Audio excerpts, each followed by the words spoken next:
اس کا خلاصہ ہم دیکھ لیتے ہیں اور اس کے بعد اس کی تشریح کی طرف چلتے ہیں۔ ان رکوعات کے اندر سورہ نساء کے اہم مضامین جو ہیں وہ بیان ہوئے ہیں، خاص طور پہ ہجرت، جہاد، نفاق، نماز اور دعا کے آداب، کمزور اور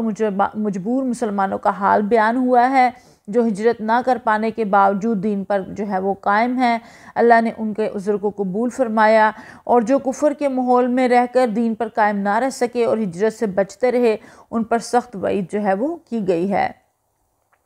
ہجرت کی عظمت، اس کی راہ میں مشکلات اور اللہ کی وسیع رحمت کا بیان ہے ان کے اندر، جہاد کے احکام اور اس کے مختلف درجات اور سستی اور بہانے بنانے والوں کی مذمت کی گئی ہے، نفاق اور دوگلے پن کا ذکر ہے، کفار کو خوش کرنے کے لیے کلمات کہنا اور پھر مخلص توبہ کا دروازہ کھلا رکھنا، نماز بالخصوص حالت خوف میں نماز کے طریقے کا ذکر، قرآن کو ٹکڑوں میں پڑھنے اور اس میں اپنی خواہش کے مطابق جو ہے وہ لینے والوں کے لیے جو ہے ان کی اس میں مذمت کی گئی ہے۔ اب آغاز جس آیت سے ہو رہا ہے، آیت نمبر 97، اس کے اندر اللہ تعالیٰ بتا رہے ہیں کہ وہ لوگ جنہوں نے اپنی جانوں کے اوپر ظلم کیا، ان کی روحیں جب فرشتے قبض کر رہے تھے تو پوچھا کہ تم کس حال میں مبتلا ہو، تو انہوں نے کہا کس حال میں مبتلا تھے، تو انہوں نے جواب دیا کہ ہم زمین میں کمزور اور بے بس تھے۔ اب یہاں پہ مراد وہ لوگ ہیں کہ جو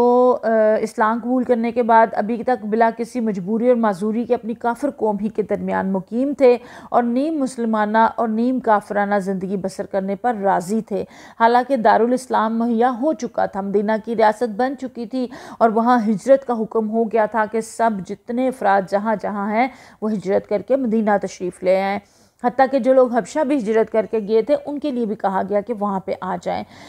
اور پھر یہاں پہ چونکہ دارالاسلام مل گیا تھا، وہاں اپنے دین اور اعتقاد کے مطابق زندگی بسر کرنا آسان اور ممکن ہو گیا تھا، تو اب یہ اپنی جان پر ہی ظلم تھا کہ انسان اسلامی زندگی کے مقابلے میں نیم کفر اور نیم اسلام پر جو ہے وہ انسان مطمئن ہو کے جو ہے وہ بیٹھا رہے اور مجبوری کوئی واقعی نہ ہو، بلکہ صرف اپنے نفس کے عیش اور خاندان اور جائیداد اور دنیاوی فائدے جو ہیں ان کی محبت ان کو انسان ترجیح دے اور وہاں دارالکفر میں بیٹھا رہے ان ترجیحات کی بنا پہ، تو اس سے منع کیا گیا۔ اور پھر یہاں ان کا انجام بتا دیا گیا کہ جب ان کی جان نکلی تو فرشتوں نے کہا کہ کیا زمین وسیع نہ تھی کہ تم ہجرت کر جاتے، یعنی کہ جس جگہ خدا کے باغیوں کا غلبہ تھا اور اللہ کے قانون شرعی پہ عمل کرنا ممکن نہ تھا، تو وہاں رہنا کیا ضروری تھا؟ کیوں نہ کسی ایسی جگہ چلے گئے کہ جہاں دین کے اوپر اسلام کے اوپر عمل کرنا آسان ہو جاتا۔ اور پھر راستے میں یہاں جو ہے نا کہ اگر ہجرت کوئی کرتا ہے تو اللہ کہتے ہیں بہت زیادہ وسیع اور گنجائش جو ہے وہ وسعت اور گنجائش وہ پاتا ہے، اور جو اپنے گھر سے اللہ اور رسول کی طرف ہجرت کرے اور راستے ہی میں اسے موت آ جائے تو اس کا اجر اللہ کے ذمے ہے۔ اب یہ جو آیت ہے اس کا جو شان نزول ہے وہ یہ ہے کہ کچھ لوگ جو ہجرت کر کے گئے تو وہ رستے ہی میں جو ہے وہ ان کی موت آ گئی، تو اس کے اوپر جو ہے وہ کافروں نے بڑا مذاق بنایا۔ کافروں نے کہا کہ یہ تو نہ گھر کے رہے نہ گھاٹ کے رہے، یعنی کہ وہاں پہ بھی نہ پہنچ پائے اور جو ہے وہ جہاں جانا چاہتے تھے اور رستے ہی میں جو ہے، تو اللہ تعالیٰ نے بتایا کہ ان کا اجر تو اللہ کے ذمے ہے۔ ان میں حضرت سمرہ بن جندب رضی اللہ تعالیٰ عنہ مدینہ کی طرف نکلے تو رستے میں وفات پا گئے، اسی طرح حضرت ابو حمزہ بن العائز نابینا تھے، معذور ہونے کے باوجود مدینہ کی طرف چل پڑے، لیکن کچھ ہی فاصلے پہ پہنچے اور وہاں پہ ان کی موت نے ان کو آ لیا۔ اور اسی طرح ایک صحابی حضرت خالد بن حزام جو تھے، جب ہجرت حبشہ انہوں نے کی تو رستے میں جو ہے وہ سانپ نے کاٹ لیا اور اس وجہ سے وہ جو ہے وہ وفات پا گئے۔ تو اس کے اوپر کفار نے بڑا مذاق اڑایا، تو اللہ تعالیٰ کی رحمت جوش میں آئی اور اللہ تعالیٰ نے خوشخبری سنائی ان لوگوں کو جو ہجرت کر کے، کیونکہ نیت ارادہ تو وہ اللہ کی راہ میں کر کے نکلے تھے نا، اگر راستے میں موت آ گئی ہے لیکن وہ تو اپنی نیت اور ارادے کے مطابق اجر و ثواب پائیں گے، تو یہاں اللہ نے کہا کہ ان کا اجر میرے ذمے ہے، اور یہ بھی بتا دیا کہ اللہ بہت بخشش فرمانے والا اور رحیم ہے۔ ہاں البتہ ہجرت یہ ہے فی سبیل اللہ ہجرت ہو، اس کے اپنے کوئی بزنس کاروبار اور شادی بیاہ یا اور کاموں کے لیے نہ ہو۔ یہ حدیث آپ نے پڑھی ہوئی ہے نا، بالکل نیت اور ارادے کی آغاز میں احادیث کی کتابوں میں بالکل آغاز میں آتی ہے کہ جس نے جس چیز کے لیے جس نیت کے لیے ہجرت کی اسی چیز کا ہی اس کو اجر و ثواب ہے۔ اگر اللہ کے لیے کی تو اللہ کے لیے، اگر دنیا کے لیے کیا ہے تو وہ دنیا ہی کا جو اس کو چیزیں حاصل ہو جائیں گی، اللہ کے ہاں اس کا جو ہے وہ نہیں ہے۔ اب یہاں پہ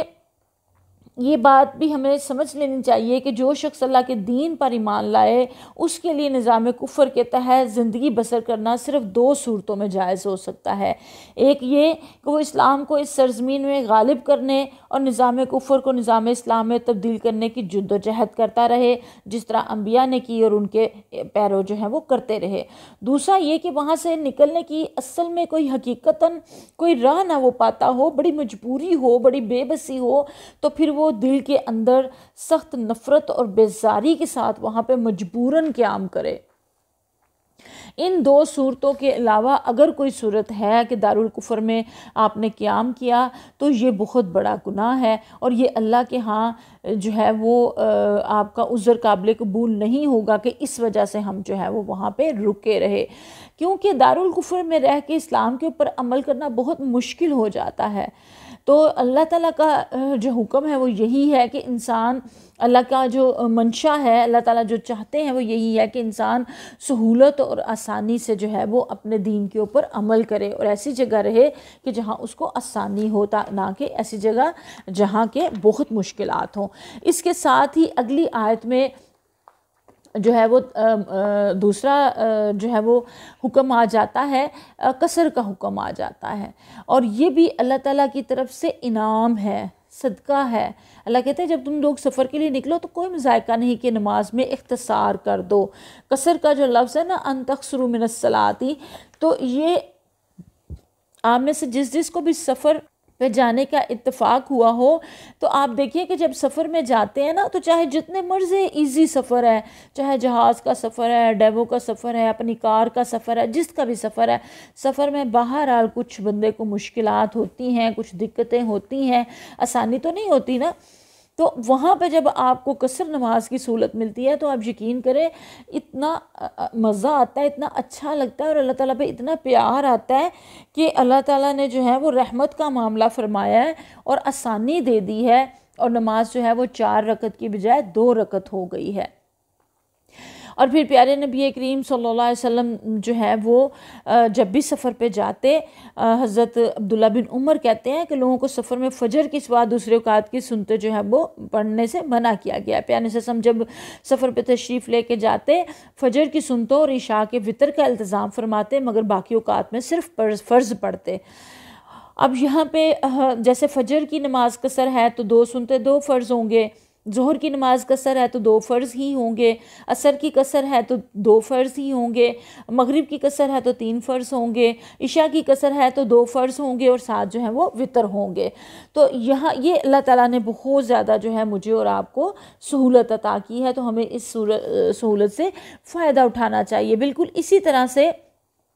کہ جیسے کوئی بادشاہ انعام و اکرام دیتا ہے تو وہ اس کو قبول کر لینا چاہیے۔ امام ابو حنیفہ کی روایت ہے کہ حضرت عمر نے ولا جناح علیکم کے حوالے سے پیارے جسم سے پوچھا تو پیارے جسم نے فرمایا یہ قصر کی اجازت ایک انعام ہے جو اللہ نے تمہیں بخشا ہے، لہٰذا اس کے انعام کو قبول کرو۔ بادشاہوں کے انعام رد کر دینا یا لوٹا دینا توہین سمجھا جاتا ہے، اور ایسے کرنے والا گرفت میں آ جاتا ہے۔ اللہ جیسے شہنشاہ کائنات کے انعام کو تو دل و جان سے قبول کرنا چاہیے۔ اور اسلام تو نام ہی تعمیل کا ہے، سر تسلیم خم کر دینے کا نام ہے، اپنے آپ کو اللہ کے حوالے کر دینے کا، اللہ کے سپرد کر دینے کا نام ہے۔ تو جہاں حکم آئے 4 تو 4 پڑھ لیں، جہاں 2 کا آئے تو 2 پڑھ لیں، 3 کا آئے تو 3 پڑھ لیں، جو جہاں جیسا حکم ہے ویسی وہاں پہ نماز جو ہے وہ ادا کرنی چاہیے۔ اور پھر آپ دیکھیں کہ نبی کریم صلی اللہ علیہ وسلم ایک حدیث مبارکہ میں آتا ہے کہ ابن عمر فرماتے ہیں کہ میں نبی کریم صلی اللہ علیہ وسلم اور حضرت ابو بکر، عمر اور عثمان رضی اللہ تعالیٰ عنہم کے ساتھ سفروں میں رہا ہوں اور کبھی نہیں دیکھا کہ انہوں نے قصر نہ کیا ہو۔ یہ بخاری کی حدیث مبارکہ ہے۔ تو ہم کہتے ہیں کہ نہیں جی اس دور کے سفر بڑے مشکل تھے تو آج تو سفر آسان ہے تو چلو میں پوری نماز پڑھ لیتا ہوں۔ یا میں پڑھ لیتی ہوں۔ تو جہاں اللہ نے سہولت دی ہے، سہولت سے جو ہے وہ فائدہ اٹھانا چاہیے۔ حضرت انس رضی اللہ تعالیٰ عنہ 15 میل کے سفر میں قصر کرنا جائز سمجھتے ہیں، اور امام بخاری، امام احمد بن حنبل اور امام ابو حنیفہ 48 میل، جبکہ دوسرے علماء شہر سے باہر عرب کے 9 میل اور ہمارے پرانے 13.5 میل اور موجودہ پیمائش جو ہے وہ تقریباً 22 کلومیٹر کے جو ہے وہ قائل ہیں۔ اور اگر کسی جگہ مجبوراً رکا ہو اور ہر وقت یہ خیال ہو کہ مجبوری ختم ہوتے ہی وطن واپس ہو جائے گا، تو کتنا ہی اس کو وقت لگ جائے تو وہ قصر نماز ہی ادا کرے گا، اور اس کے اوپر تمام علماء کا جو ہے وہ اتفاق ہے۔ اور اس جو ہے وہ امام ابو حنیفہ جو ہے وہ 15 دن کا کہتے ہیں کہ اس سے زیادہ کی نیت قیام پر پوری نماز ادا کرنے کا جو ہے وہ حکم ہے۔ اور یہاں ہمیں یہ بھی پتہ چلتا ہے کہ نماز کی کس قدر اہمیت ہے زیادہ۔ اللہ تعالیٰ مجھے، آپ کو، ہم سب کو، ہمارے بچوں کو، ہماری نسلوں کو جو ہے وہ نمازی بنائے۔ اگلی آیات کے اندر صلاۃ خوف کا جو ہے وہ تذکرہ آ گیا کہ اگر تم جنگ کی حالت میں ہو، خوف کی حالت میں ہو، تو وہاں پہ تم نے پھر نماز جو ہے وہ کیسے پڑھنی ہے۔ اور یہ نہیں ہے کہ وہاں پہ جو ہے وہ نماز چھوٹ جائے گی، بلکہ کیا کہا گیا کہ ایک گروہ آ کے جو ہے وہ نماز پڑھ لے نیت پیچھے، اور دوسرا جو ہے وہ اسلحہ لیے کھڑا رہے، اور دوسرا گروہ جس نے بھی نماز نہیں پڑھے پھر وہ بھی آ جائے اور چوکنا رہے اور اسلحہ لیے رہے۔ اب آپ دیکھیں کہ جنگ لگی ہوئی ہے، اتنے مشکل حالات ہیں، تو اس کے اندر جو ہے وہ نماز منع، اس سے رکنا نہیں ہے، وہاں پہ بھی جو ہے وہ اس کی ادائیگی ہے۔ ہاں البتہ اس کی ادائیگی کا طریقہ بتا دیا گیا۔ بیٹھ کے نہیں پڑھ سکتے تو کھڑے ہو کے نہیں پڑھ سکتے تو بیٹھ کے پڑھ لیں، بیٹھ کے نہیں پڑھ سکتے لیٹ کے پڑھ لیں، لیٹ کے بھی پڑھی نہیں جاتی، خالی اشارے سے، ہر حال میں۔ اور پھر ساتھ یہ بھی آیت نمبر 103 میں کہہ دیا گیا، پھر جب تم نماز سے فارغ ہو جاؤ تو کھڑے اور بیٹھے اور لیٹے ہر حال میں اللہ کو یاد کرتے رہو، اور جب اطمینان نصیب ہو جائے تو پوری نماز پڑھو۔ نماز در حقیقت ایسا فرض ہے جو پابندی وقت کے ساتھ اہل ایمان پر لازم کیا گیا ہے۔ اب یہاں دیکھیں کہ ہر حال میں، ہم نے سورہ آل عمران کا آخری رکوع پڑھا نا، اللہ کے نیک بندوں کی نشانیاں کیا پڑھی کہ وہ ہر حال میں لیٹے بیٹھے اٹھے ہر حال میں اللہ کو جو ہے وہ یاد کرتے ہیں۔ اور نماز یہاں پہ جو ہے وہ قصر کا بھی حکم آ گیا، اور اس کے بعد جب آپ کو اللہ تعالیٰ سہولت آسانی دے تو آپ اپنی پوری نماز جہاں اطمینان سے ہوں تو وہاں پہ پوری نماز جو ہے وہ ادا کی جائے اور اس کی جو ہے کوشش کی جائے۔ اب یہاں اس سے آگے جو ہے وہ اگلی جو آیت ہے،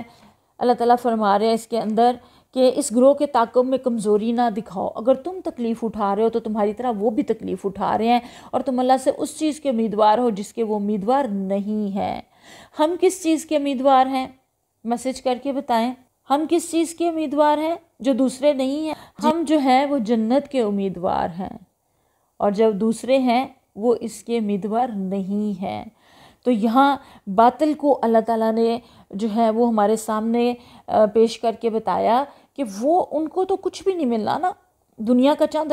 ساز سامان جو ہے وہ مل سکے گا، تو باطل جو ہے وہ ناپائیدار فائدے ہیں جو ختم ہونے والے ہیں، تو ان کے لیے اتنی تکالیف اٹھا رہے ہیں، تو اس کے برعکس اہل ایمان جو ہیں ان کو کس قدر زیادہ اس کے لیے جو ہے وہ کوشش کرنی چاہیے، کیونکہ وہ تو جنت کے امیدوار ہیں، اور دنیا بھی اللہ دے گا، یہ نہیں ہے کہ ان کو دنیا نہیں ملے گی، اس کو جو ہے وہ دنیا بھی ملے گی اور آخرت بھی ملے گی، تو اس کو جو ہے وہ اس میں استقامت دکھانی چاہیے، اس راستے میں جو بھی دقت ہو اس کو انگیز کر لینا چاہیے، جو بھی تکلیف ہو، جو بھی پریشانی ہو، کیونکہ ہم دیکھتے ہیں کہ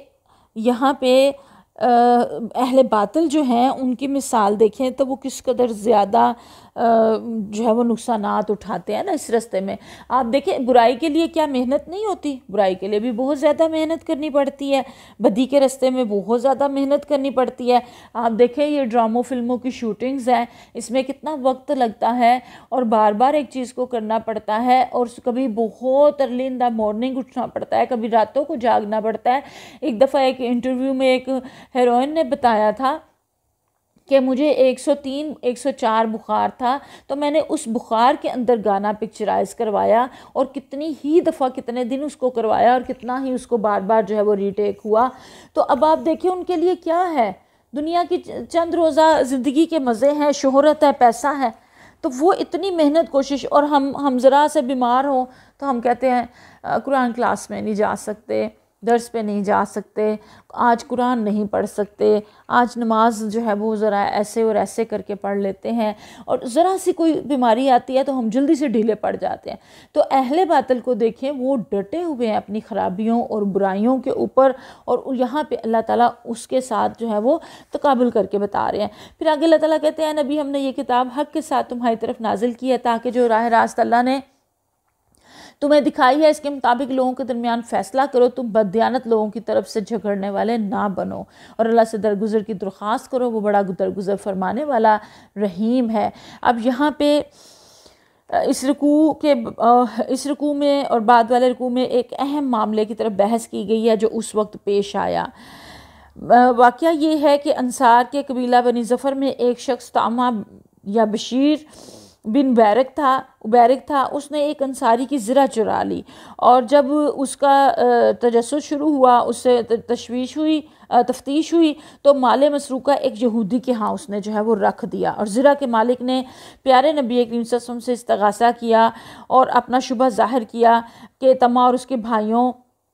اور بنی ظفر کے بہت سے لوگوں نے اس پہ اتفاق کیا، اور انہوں نے کہا کہ انہوں نے یہودی کے اوپر الزام تھوپ دیا کہ یہودی نے جو ہے وہ چرائی ہے، جبکہ یہودی نے کہا کہ میں نے نہیں چرائی۔ اب جب لوگ اس سے جو ہے وہ جس شخص نے یہودی کے رکھ دی تھی اس سے کہا، تو اس نے کہا کہ ہم تو مسلمان ہیں، ہماری بات سننی ماننی چاہیے، وہ تو یہودی ہے، وہ تو خبیث ہے، وہ تو حق کا انکار کرنے والا ہے، رسول کے ساتھ انکار کرنے والا، اور اس طرح تو ہم تو مسلمان ہیں۔ اب ظاہری حالات جو تھے وہ تو ان یہودی کے خلاف جا رہے تھے، لیکن یہاں پہ جی آیات جو ہے وہ نازل ہو گئی، اور اللہ تعالیٰ نے سارا معاملہ اس کی حقیقت جو ہے وہ کھول کے رکھ دی، اور کہا جو لوگ اپنے نفس سے خیانت کرتے ہیں تم ان کی حمایت نہ کرو، اللہ کو ایسا شخص پسند نہیں ہے جو خیانت کار و معیشت پیشہ ہو۔ اب اپنے نفس سے خیانت کرنا،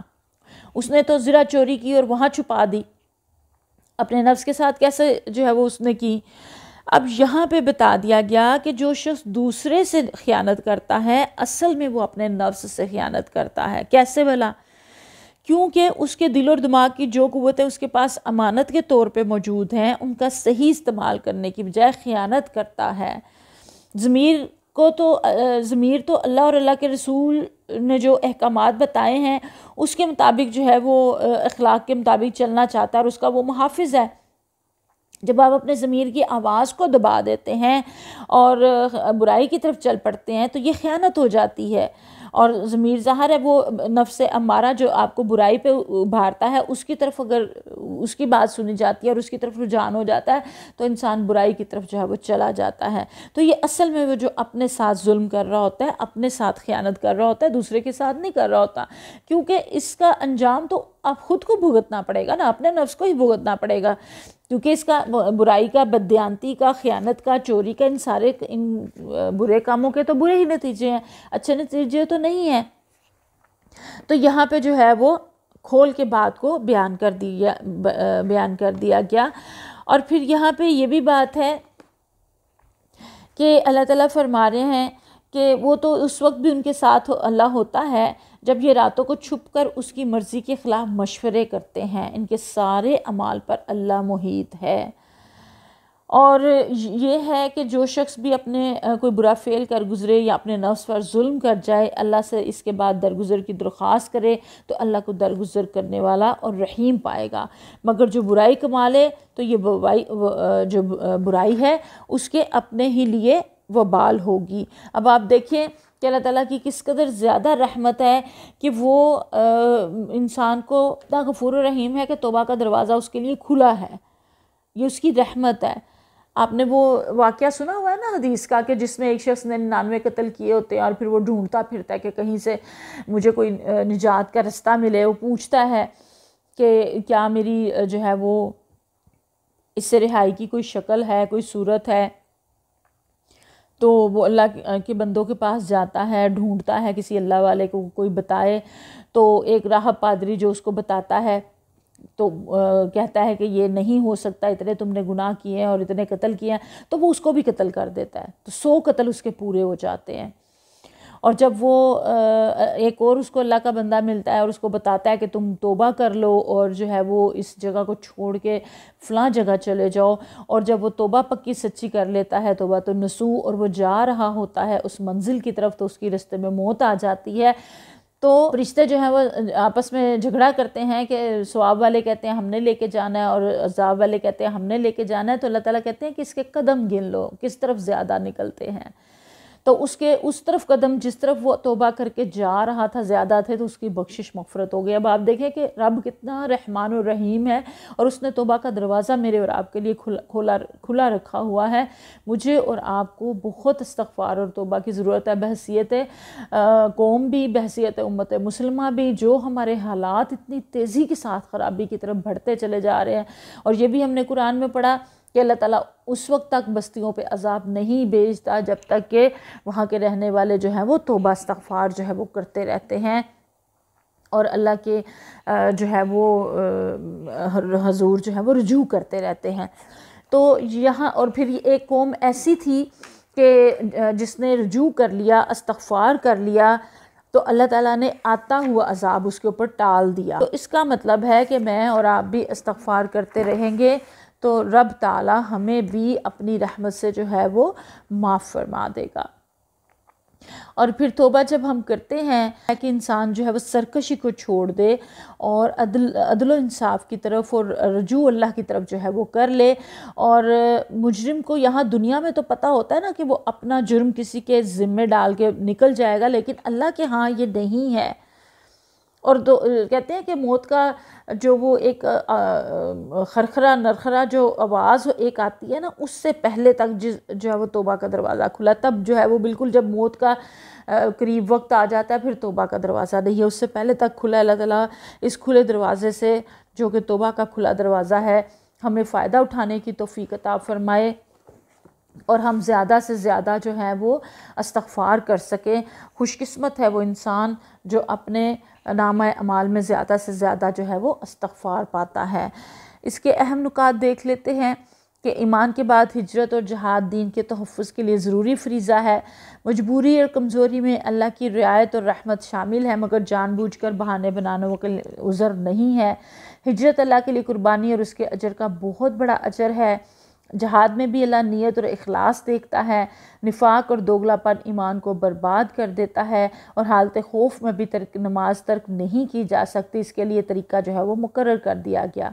اور پھر قرآن کو پوری طرح ماننا ایمان کی علامت میں سے ہے، آدھا ماننا آدھا چھوڑ دینا نفاق ہے۔ دعا اور استغفار مومن کی مستقل ضرورت ہے،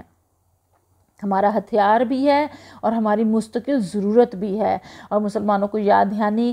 کرواتے رہنا چاہیے، خود اپنے آپ کو بھی اور اپنے ساتھیوں کو بھی، کہ اللہ تعالیٰ جو ہے سب کچھ سنتا اور جانتا اور دیکھ رہا ہے۔ آپ لوگ اپنی ڈائریوں میں آپ لوگوں نے نوٹ بک بنائی ہوگی، ڈائری بنائی ہوگی، اس کے اوپر جو ہے وہ واضح لفظوں کے ساتھ لکھ لیجئے کہ اللہ مجھے دیکھ رہا ہے۔ تو جیسے کہیں کیمرہ لگا ہوتا ہے تو لکھا ہوتا ہے نا کیمرے کی آنکھ آپ کو دیکھ رہی ہے، تو وہاں پہ شاپنگ کرنے والے ذرا ہائی الرٹ ہو جاتے ہیں کہ ہم کوئی ایسا چھیڑ چھاڑ نہ کر دیں، کوئی ایسی چیز ادھر سے ادھر نہ کر دیں یا ہم سے ٹوٹ نہ جائے کہ کیمرے کی آنکھ دیکھ رہی ہے۔ تو اللہ تعالیٰ تو مجھے اور آپ کو ہر جگہ ہر وقت جو ہے وہ دیکھ رہا ہے، تو اس سے جو ہے وہ انشاءاللہ تعالیٰ بہت بہتری پیدا ہوگی۔ اور پھر کچھ کرنے کے کام ان آیات میں سے میرے اور آپ کے لیے نکلے، وہ کیا ہیں دہرا لیتے ہیں کہ دین کے لیے قربانی دینے اور ہجرت و جہاد کا عزم پیدا کرنا، مظلوم و مجبور مسلمانوں کی عملی مدد اور دعا کرنا۔ اس وقت سب سے زیادہ مجبور جو ہیں وہ غزہ کے مسلمان ہیں، اور سب سے زیادہ مظلوم بھی وہ مسلمان ہیں اور کشمیر کے مسلمان ہیں کہ جو اپنی جگہوں کے اوپر بھی جو ہے وہ اجنبی بنا دیے گئے ہیں، اور ان کو وہاں نہ کھانے کا، نہ پینے کا، نہ رہنے کا، کسی چیز کا حق نہیں دیا جا رہا۔ اور جو لوگ ان کی مدد کے لیے اٹھے ہیں، چاہے وہ غیر مسلم ہی گئے ہیں، تو ان کو بھی جو ہے وہ دہشت گرد قرار دیا جا رہا ہے اور ان کے اوپر حملے کیے جا رہے ہیں۔ تو اس وقت کس قدر زیادہ ضرورت ہے جو ہے ہے وہ نماز کی پابندی کی یہاں پہ بات ہے، قرآن کو پورے کے پورے ماننا، یہ نہیں ہے کہ جو پسند کی آیت ہے اس پہ تو عمل کر لیا اور جو مشکل لگے اس کو چھوڑ دیا۔ اپنی نیت کو بار بار پرکھنا کہ سب کچھ صرف اللہ کے لیے ہو، اور پھر جو ہے وہ نفاق اور دوگلے پن سے بچنے کے لیے ایمان کو مضبوط کرنا، گناہوں سے بچتے ہوئے مخلص توبہ کرتے رہنا، دین کے تحفظ اور اشاعت کے لیے عملی قدم اٹھانا۔ میں کہتی ہوں جو تحریکیں کام کر رہی ہیں، جو پلیٹ فارم ہمیں گھر بیٹھے مہیا ملے ہوئے ہیں، اگر ہم یہاں پہ بھی پکی پکائی کھیر ہمیں مل رہی ہے، اگر اس میں بھی ہم اپنا حصہ نہ ڈالیں گے تو کیا اللہ کو عذر اور جواب دیں گے کہ اتنی آسانی سے سب کچھ مل رہا تھا تو ہمارے پاس ٹائم ہی نہیں تھا، ہمارے پاس کام ہی بے تحاشا تھے، ہمارے پاس مصروفیات ہی بہت زیادہ تھیں، ہم نے یہاں جانا تھا، ہم نے وہاں جانا تھا، ہم نے یہ کرنا تھا، ہم نے وہ کرنا تھا، ہمارے پاس وقت ہی نہیں نکلا۔ اور یہ تو ہمیں اور آپ ہم سب جانتے ہیں کہ وقت کبھی بھی نہیں ملتا، کسی بھی چیز کے لیے وقت نکالنا پڑتا ہے، مینیج کرنا پڑتا ہے، اور وقت ہمیشہ اس چیز کے لیے نکلتا ہے جو آپ کی ترجیح ہوتی ہے۔ تو عملاً ترجیحات کیا ہیں یہ بھی مجھے اور آپ کو دیکھنا ہے۔ پھر کچھ کرنے کے کام جہاں ہوتے ہیں وہاں کچھ نہ کرنے کے کام بھی ہوتے ہیں، ٹو ڈو لسٹ ہوتی ہے جہاں وہاں کچھ ڈونٹس بھی ہوتے ہیں۔ ظلم اور کفر کے ماحول میں بلا وجہ رہنا اور ایمان کو خطرے میں ڈالنا یہ بالکل بھی مناسب چیز نہیں ہے کہ پیسے کی خاطر کہ یہاں پیسہ مل رہا ہے تو ہم یہیں پہ رہتے جائیں، اور یہاں سہولیات ہیں، یہاں جو ہے وہ وظیفے لگے ہوئے ہیں، یہاں یہ ہے، یہاں وہ ہے، یہاں صفائی بڑی اچھی ہے، یہاں کے قوانین بڑے اچھے ہیں، لیکن آپ کا وہاں دین پہ عمل کرنا ہی مشکل ہو جائے، آپ باہر نکلیں تو آنکھوں کو اتنا گند نظر آئے کہ آپ کا ایمان ہی نہ اس کے اوپر رہ سکے، تو اپنے آپ کو اس چیز میں خطرے میں نہیں ڈالنا چاہیے، الا یہ کہ کوئی بہت زیادہ مجبوری ہو۔ 2 وجوہات تھی وہ میں آپ کو تشریح کے دوران بتا چکی ہوں۔ پھر جو ہے وہ ہجرت یا دین کی ذمہ داریاں جو بھی ہوں اس میں مجھے اور آپ کو بہانے نہیں بنانے، جہاد اور جد و جہد میں سستی اور غفلت نہیں برتنا، اور نفاق سے بچنے کی کوشش ہے، اور نماز میں سستی یا غفلت سے بچنے کی کوشش ہے۔ اگر ہو جائے کمی بیشی غلطی کوتاہی تو اس کے لیے پھر کچھ اور کفارے کے طور پہ کچھ مزید نیکیاں کرنا، تاکہ جو ہے وہ گناہوں کو جو نیکیاں جو ہیں وہ دھو دیتی ہیں، اور گناہوں پہ پھر توبہ استغفار ہے، اور دنیاوی فائدے کے لیے دین کے اوپر سودا بازی کبھی بھی نہ کی جائے۔ اور پھر کچھ اہم سوالات ہمیشہ ہم کرتے ہیں غور و فکر کے، تدبر کے، اپنی جو ہے وہ سیلف اویئرنس کے لیے، سیلف گرومنگ کے لیے، اور وہ ریفلیکٹیو کویسچنز کیا ہیں ان آیات میں سے جو نکلے ہیں کہ اگر ہم ایسے ماحول میں ہوں جہاں ایمان محفوظ نہ رہے تو کیا ہم ہجرت کے لیے تیار ہیں؟ اس کا جواب میں نے اور آپ نے خود سے لینا ہے۔ کیا ہم قرآن کو مکمل ضابطہ حیات مانتے ہیں یا صرف پسندیدہ باتوں پر عمل کرتے ہیں؟ اور کیا ہماری نماز ہر حال میں قائم ہے یا حالات کے ساتھ کمزور ہو جاتی ہے؟ اللہ تعالیٰ ہمیں معاف فرمانا، ہماری بہت کمیاں ہیں آپ جانتے ہیں اللہ تعالیٰ، ہم اپنی کمیوں سمیت آپ کے سامنے حاضر ہیں۔ اللہ ہمارے گناہوں کو معاف فرمانا، ہماری کمیوں کو معاف فرمانا، کوتاہیوں کو معاف فرمانا، اور پھر اپنی نیت کو بار بار خالص کر اللہ کے لیے پرکھتے ہیں۔ پرکھنا بہت ضروری ہے اپنی نیت کو۔ اور کیا ہم دین کے دفاع اور اشاعت کے لیے عملی قدم اٹھا رہے ہیں؟ کیا ہمارے رویے میں نفاق یا دوگلا پن تو نہیں ہے؟ کیا ہم مظلوم مسلمانوں کے لیے عملی مدد اور دعا کرتے ہیں؟ ان سوالات کے ساتھ اور اس دعا کے ساتھ کہ اللہ تعالیٰ مجھے اور آپ کو بہت زیادہ عمل کی توفیق عطا فرمائے، وآخر دعوانا الحمدللہ رب العالمین۔